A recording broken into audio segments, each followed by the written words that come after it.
어쩜 이렇게 시간이 안 가는지 정말 버스 안에서 고인 이불 속에서 고인은 언제나 너에게 고인. Assalamualaikum warahmatullahi wabarakatuh.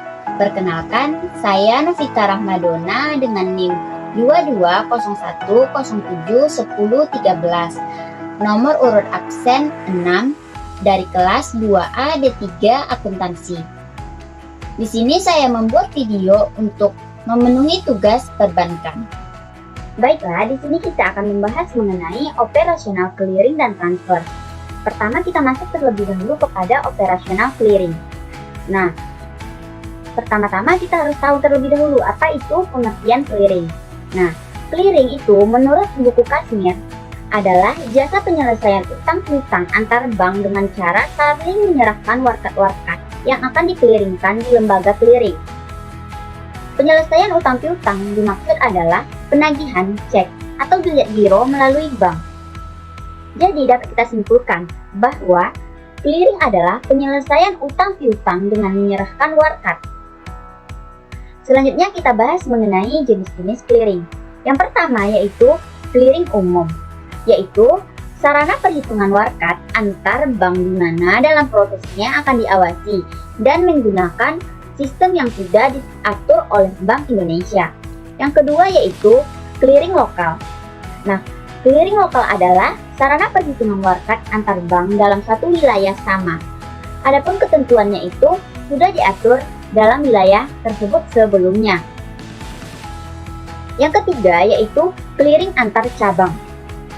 Clearing antar cabang ini adalah sarana perhitungan warkat yang khususnya dilakukan pada bank yang umumnya juga berada di dalam satu daerah tertentu. Cara pelaksanaannya adalah dengan menghimpun seluruh perhitungan yang berasal dari satu kantor cabang. Selanjutnya kita membahas mengenai warkat clearing. Nah, apa itu warkat clearing? Nah, warkat clearing adalah surat dirilis oleh bank dalam rangka menyampaikan permintaan nasabah untuk penagihan piutang dalam bentuk giral melalui proses transaksi clearing. Nah, jadi kegunaan warkat clearing ini apa?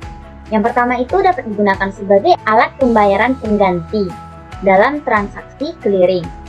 Yang kedua sebagai sarana pemindah tanganan kekayaan dan juga dapat digunakan untuk mempermudah transaksi bisnis dalam jumlah yang besar.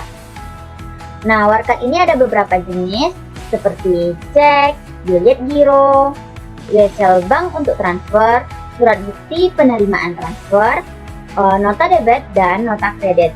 Nah, itu jenis-jenis warkat. Jadi, apa beda warkat ini dengan uang giral? Nah, perbedaannya itu, kalau warkat itu pembayaran non-tunai berisi perintah dan menyebut nama penerima dalam jangka waktu tertentu, sehingga warkat tidak dapat digunakan dalam sembarangan transaksi dan harus dilakukan oleh pihak-pihak yang bersangkutan. Nah, sedangkan uang giral ini alat transaksi non-tunai berupa penerbitan surat berharga yang sewaktu-waktu bisa digunakan dalam pembayaran tanpa memperhatikan kepemilikannya. Jadi jelas beda warkat dan uang giral. Selanjutnya kita bahas mengenai mekanisme clearing. Nah, yang pertama itu ada clearing penyerahan atau debit keluar dan kredit masuk. Jadi warkat debit keluar adalah warkat yang disetorkan oleh nasabah bank untuk keuntungan dari rekening nasabah tersebut. Sedangkan warkat kredit keluar adalah warkat yang pembebanannya disalurkan ke rekening nasabah yang penyetorannya itu untuk keuntungan dan kepentingan nasabah lain. Jadi kalau warkat debit tadi itu keuntungannya untuk nasabah tersebut, sedangkan warkat kredit keluar itu keuntungannya untuk nasabah lain. Selanjutnya kita bahas mengenai clearing pengembalian atau debit masuk dan kredit keluar. Nah, warkat debit masuk adalah suatu warkat yang dikumpulkan peserta atas suatu beban nasabah bank yang menerima warkat tersebut. Sedangkan warkat kredit masuk adalah suatu warkat yang diserahkan oleh peserta lain untuk kepentingan dan keuntungan nasabah dari suatu bank yang menerima warkat tersebut. Nah, itu kita baru membahas mengenai operasional clearing. Selanjutnya kita akan masuk pada pembahasan operasional transfer.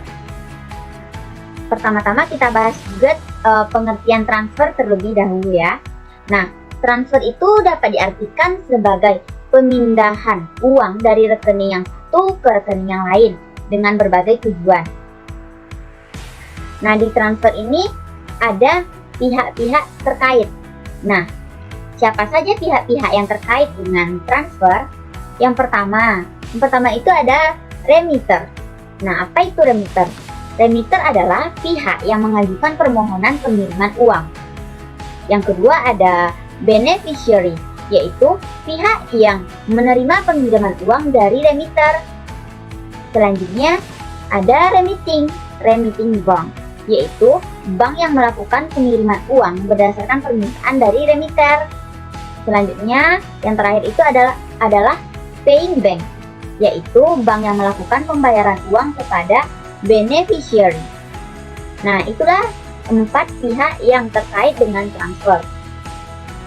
Selanjutnya kita bahas mengenai jenis-jenis transfer. Jenis transfer yang pertama yaitu transfer uang antar rekening bank. Nah, di dunia perbankan, tipe transfer uang ini ialah hal yang sering dipakai, baik ke rekening yang serupa atau ke rekening yang lain.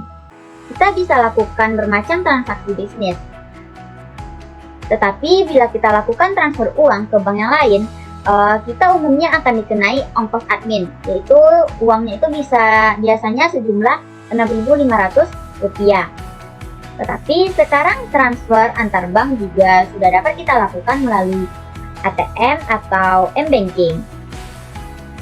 Yang kedua jenis transfernya yaitu transfer uang dari pengirim yang belum mempunyai rekening ke yang menerima yang sudah mempunyai rekening bank.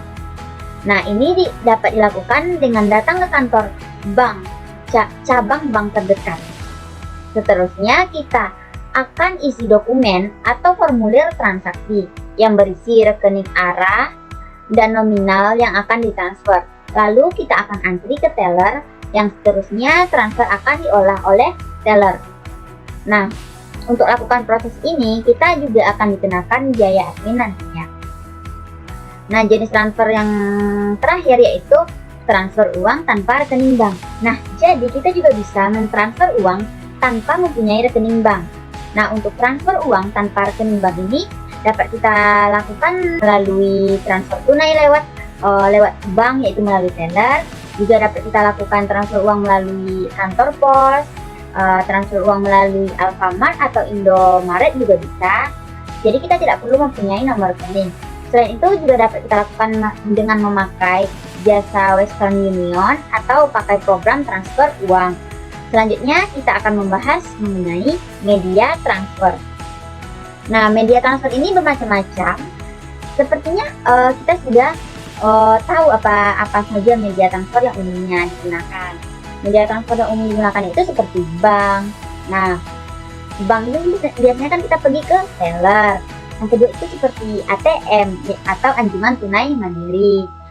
Nah, transfer itu medianya juga bisa melalui m-banking atau internet banking. Melalui SMS banking juga bisa.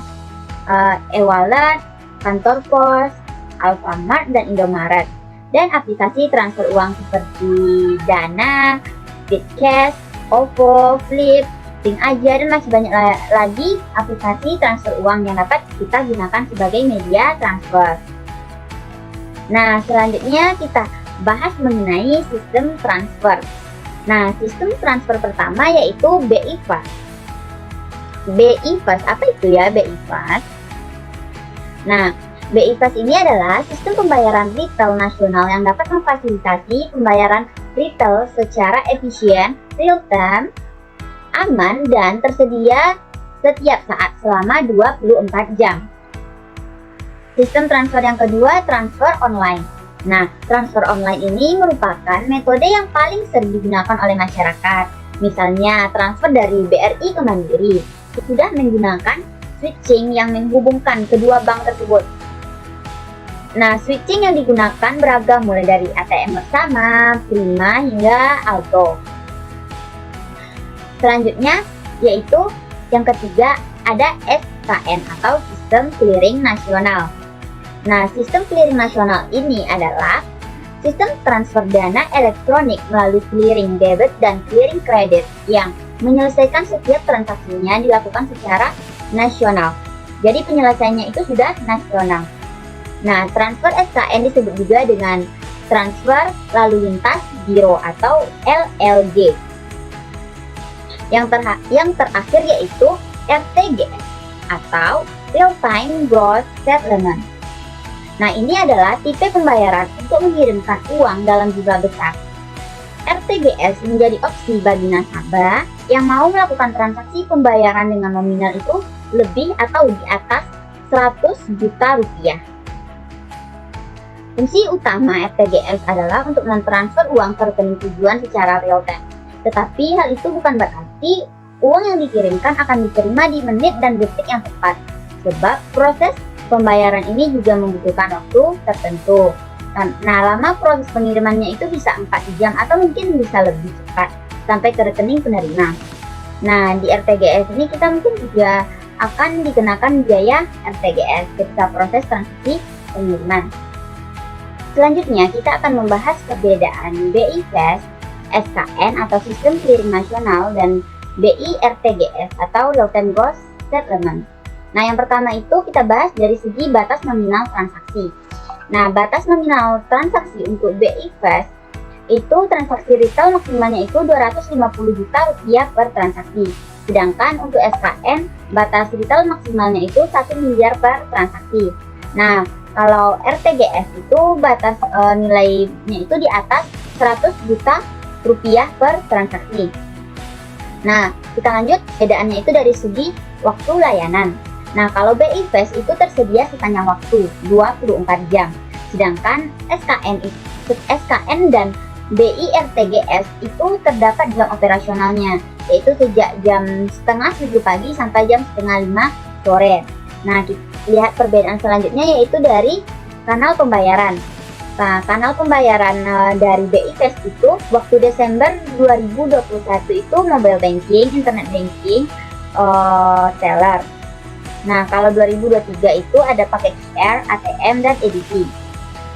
Sedangkan kalau SKN RTGS itu kanal pembayarannya itu melalui mobile banking, internet banking, dan teller. Nah, kalau dari segi jenis layanan, BI Fast itu pada Desember 2021 itu transfer kredit individual, dan 2023 itu ada transfer debit, buat kredit, request for payment, kartu ATM atau kartu debit, kartu kredit, uang elektronik, cross border. Sedangkan kalau jenis layanan untuk SKN itu hanya transfer kredit dan debit. Nah, kalau RTGS itu hanya transfer kredit saja. Lanjut, kita lihat perbedaan dari segi biaya transaksi ke nasabah. Kalau BI Fast itu biaya transaksi maksimalnya itu hanya Rp2.500 per transaksinya. Sedangkan untuk SKN itu maksimal itu ada Rp2.900 per transaksi. Sedangkan RTGS ini lumayan mahal, maksimalnya itu Rp30.000 per transaksinya. Sekian penyampaian materi dari saya. Jika terdapat kesalahan, saya mohon maaf. Assalamualaikum warahmatullahi wabarakatuh.